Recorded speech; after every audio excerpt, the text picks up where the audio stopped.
Hey Shane, just wanted to make you this video on the truck, give you kind of a rundown on all the little things about it.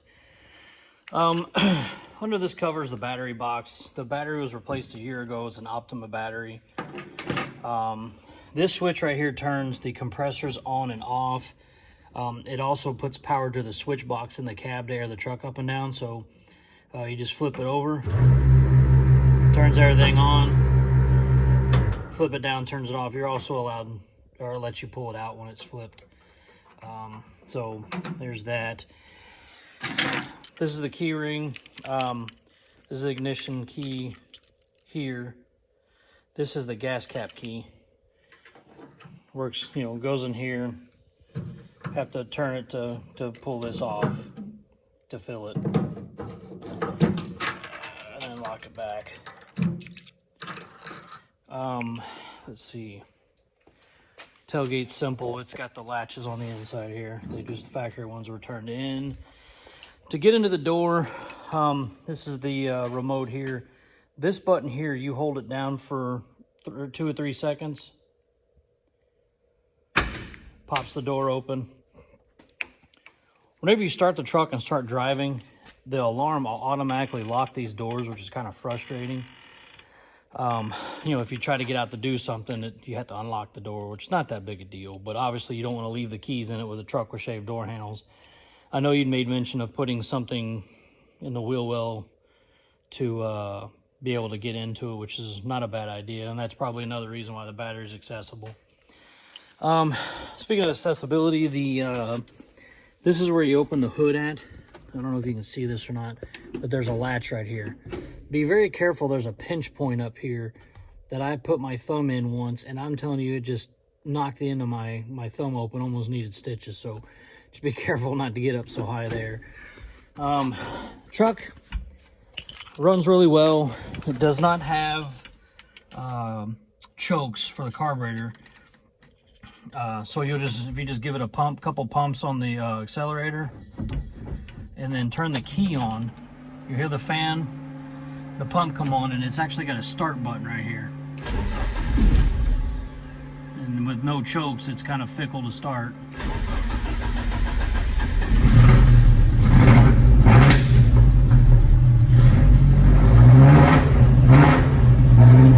Got the factory tack in it. Speedometer doesn't work. It needs a cable that goes from Datsun speedometer to this transmission. Turn this thing off. Good oil pressure. The truck normally doesn't run above 160. Man, it usually stays really cool, even here in Texas where it gets hot. The guy had wired a switch in here, the guy I'd gotten it from, and let me see, I've never flipped it off. Yeah, it turns the fan off. I don't know why he thought he needed to do that, but it also has a sensor that reads water temp to turn it on, but he's got it wired hot all the time. And then a cigarette lighter. This glove box door has been broken since I've gotten it, so when you open it, just be safe. It's missing a hinge on this side, and I've tried to look and find one, and I haven't had much luck. The alarm's back in there as well. The dash pad, from what I've told, is from Japan. The other one was cracked, but this one's excellent shape. I ended up finding a rearview mirror for it because it was missing one. And I'm not sure if I have new visors because this side's missing one. I'll have to take a look to see if I have one. But other than that, I mean, really don't know of anything you have to look out for, watch out for. Of course, everything under here is working and running and going, and has a new alternator, new water pump, new thermostat. I did an oil change, I don't know, probably 6 months ago before I tore it down. I'll have to get you all the information on the brake components since it's got 4-wheel discs.